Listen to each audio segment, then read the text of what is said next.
सिंदेवाही इथं 79वा स्वातंत्र्य दिन मोठ्या उत्साहामध्ये पार पडला। शहरातील विविध शासकीय कार्यालयामध्ये सकाळी ध्वजारोहण आणि इतर कार्यक्रमांचं आयोजन करण्यात आलं होतं।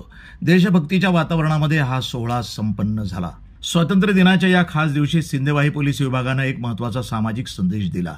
त्यांनी मादक पदार्थांच्या दुष्परिणामाबाबत जनजागृती करण्यासाठी एक विशेष रॅलीचं आयोजन केलं। फटका ग्राउंड इथून सुरू झालेली ही रॅली शहरातील प्रमुख मार्गावरनं म्हणजेच दसरा चौक, राम मंदिर चौक आणि आझाद चौक इथून मार्गक्रमण करत पुन्हा फटका ग्राउंड इथं येऊन थांबली। या रॅली दरम्यान सिंदेवाही पोलीस स्टेशनच्या ठाणेदार कांचन यांनी नागरिकांना मादक पदार्थामुळे होणाऱ्या परिणामांविषयी माहिती दिली आणि व्यसनापासून दूर राहण्याचं आवाहनही केलं। या जनजागृती मोहिमेमध्ये शाळकरी विद्यार्थी, शिक्षक, होमगार्ड आणि पोलीस कर्मचारी मोठ्या संख्येनं सहभागी झाले होते।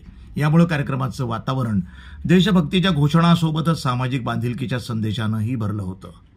प्रतिनिधी अमान कुरेशी, NTV न्यूज मराठी, चंद्रपूर।